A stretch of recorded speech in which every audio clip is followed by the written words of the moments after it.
Sitting can be a nice break from a busy day, but considering many of us spend our entire workday at a desk, followed by downtime in front of a computer or TV, one has to wonder, how exactly is sitting affecting your body? The answer is pretty shocking. As soon as you sit down, the electrical activity in your muscles drops significantly and your calorie burning rate plummets to about 1 calorie per minute. After only 3 hours of sitting, there's a 50% drop in artery dilation and as a result a decrease in blood flow. Sit for 24 hours straight and the insulin in your body loses nearly 40% of its ability to uptake glucose, which increases the risk of type 2 diabetes. And things only get worse from here. After 2 weeks of sitting for more than 6 hours a day, LDL cholesterol, sometimes called the bad cholesterol, is increased along with other fatty molecules, putting you at a greater risk for weight gain. On top of this, the enzymes responsible for breaking down fats plunge, and because of the prolonged inactivity, your muscles begin to break down. Gradually, their contractions become weaker, ultimately impeding the pumping of blood to your heart. Even if you work out regularly, the minute you stop moving, the deterioration begins again in proportion to your sitting time.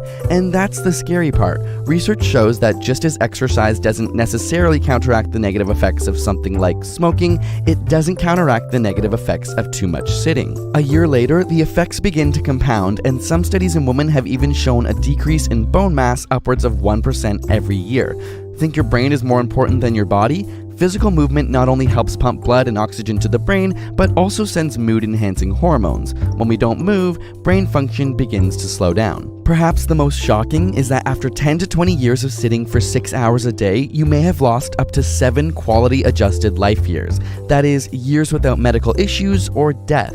For example, the risk of dying from heart disease increases by 64%, while the risk of prostate or breast cancer increases by 30%. If everybody sat for no more than 3 hours a day, it's estimated that the average lifespan would rise by 2 years. Simply put, our bodies aren't designed to be sedentary, and sitting for 8 hours a day at work is just as bad for those who go home and watch TV as it is for those who hit up the gym.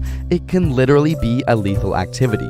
So what's the best solution? We put together a list of the top tips to fight the sitting epidemic, no matter how lazy you are, using scientific research and clever tricks to make it easy.